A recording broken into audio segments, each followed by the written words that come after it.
कुछ विरासतें दौलत नहीं, बद्दुआ होती हैं। ऐसी विरासतों को भूल जाना ही बेहतर होता है, क्योंकि कुछ दरवाजे सिर्फ खोलने के लिए नहीं, खून मांगने के लिए होते हैं।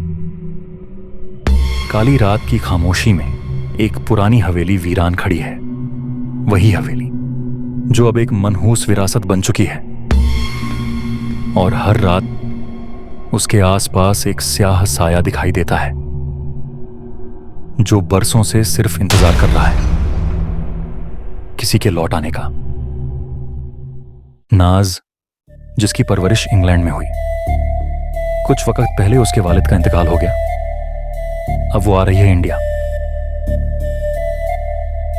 उस हवेली को बेचने के इरादे से।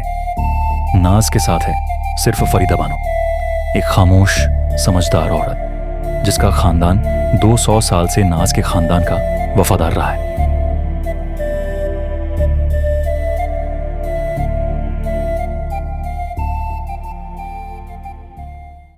नाज ने जब हवेली की दहलीज पर कदम रखा, उसे एक अजीब सी ठंडक महसूस हुई।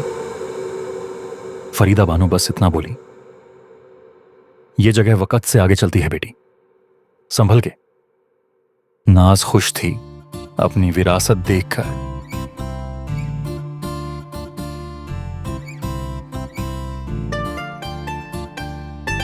सब कुछ नॉर्मल लग रहा था।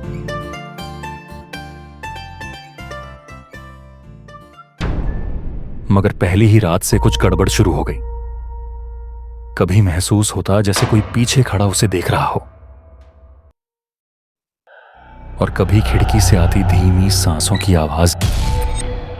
एक रात जब नाज कंप्यूटर पर काम कर रही थी, उसका ध्यान एक अजीब से खिंचाव ने तोड़ दिया।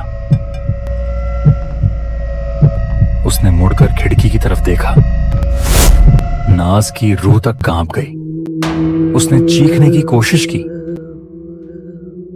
मगर उसके बाद से वो बीमार रहने लगी।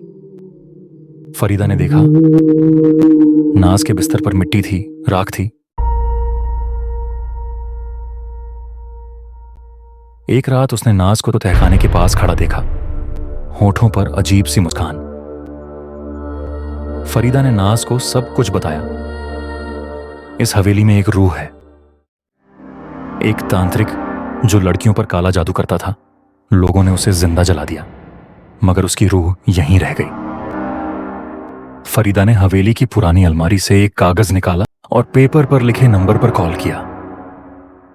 फातिमा, रोशन चेहरा, मासूम मुस्कान, जवान उम्र, मगर उस मासूमियत के पीछे छुपा था एक रूहानी नूर।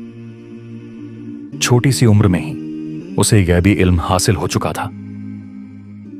जैसे ही उसने हवेली में कदम रखा, हवा का रंग ही बदल गया। फातिमा को लेने फरीदा बाहर आती है।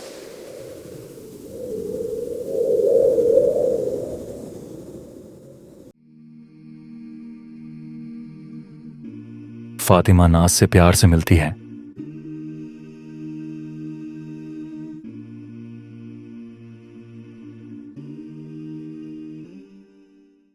फातिमा को फरीदा सारी बातें बताती है।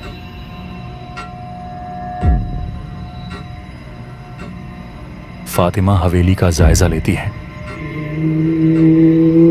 फातिमा को हर जगह मनहूसियत का एहसास होता है। फातिमा को उनकी रूहानी ताकत से हवेली का सच पता चल जाता है। वो फरीदा से कहती है, जब तक यहां सब ठीक ना हो जाए, आपको नाज का बहुत ख्याल रखना होगा कि रूह का खात्मा आसान नहीं, जब तक उसके साथियों की रूहें आजाद ना कर दी जाए। फातिमा अब अपनी तैयारी करती है। रक्त पिशाच को खत्म करने से पहले उसके साथियों की रूहों को आजाद करना जरूरी है। फातिमा अब तैयार थी। पहली मंजिल भैरव, एक पुराना शमशान घाट। फातिमा अपने अमल को शुरू करती है। एक साया फातिमा के सामने है। उसे जैसे किसी ने वहीं जमा दिया हो। फातिमा अपने अमल को जारी रखती है और एक तेज आग साये को खा जाती है। सब कुछ शांत हो जाता है। फातिमा वहां से रवाना हो जाती है। अगले दिन रात फातिमा की दूसरी मंजिल एक वीरान स्कूल, जहां कभी मासूम बच्चियां तालीम पाती थीं और अब जहां कोई कदम भी नहीं रखता। स्कूल एक मनहूस शक्ल ले चुका है, क्योंकि वहां अब सुमेर सिंह की रूह रहा करती है। फातिमा के कदम स्कूल पर रखते ही स्कूल का गेट खुद से खुल जाता है, जैसे किसी को उसका ही इंतजार था।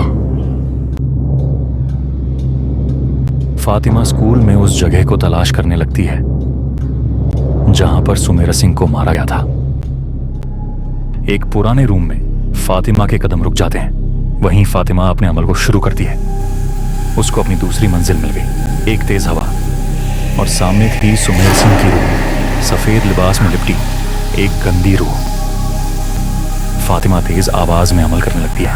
रूह अपनी जगह पर चिपक जाती है। एक तेज रोशनी और सब खत्म।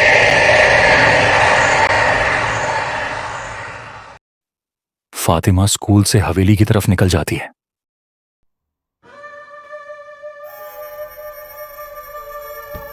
फातिमा और फरीदा हवेली में सुबह मिलते हैं। फातिमा की अगली मंजिल पीर बाबा, जो अपने वक्त का सबसे गंदा शिफली अमल करने वाला था।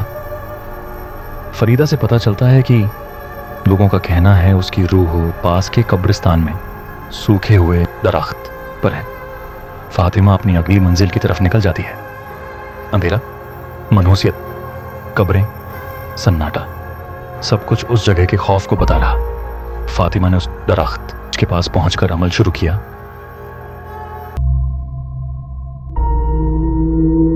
एक धीमी शैतानी आवाज। सामने था नफीर, काला मनहूस साया। फातिमा रूहानी अमल करती है। नफीर चीखता है। वो वहां से भागना चाहता है, पर एक रूहानी रोशनी नफीर को खा जाती है।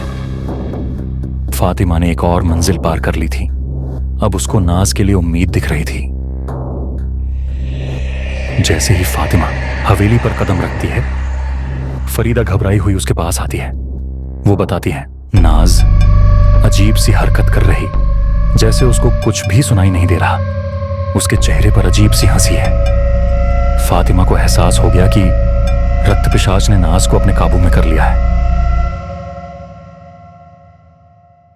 It wasn't your fault. It wasn't my fault. Can you hear me? It wasn't your fault.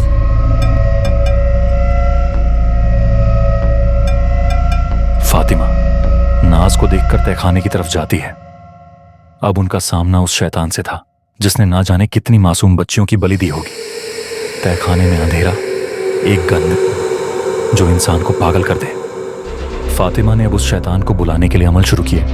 सन्नाटे को चीरती हुई एक तेज आवाज, काला मनहूस साया, जिसको देखकर किसी की भी रूह उसके जिस्म से आजाद हो जाए। रक्त पिशाच ने फातिमा की तरफ कदम करने की कोशिश की, पर नाकाम। वो चीखता है। फातिमा ने अपने दोनों हाथ ऊपर किए। रूहानी आग रक्त पिशाच को राख में बदल देती है। फातिमा, फरीदा और नाज से मिलकर विदा होती हैं।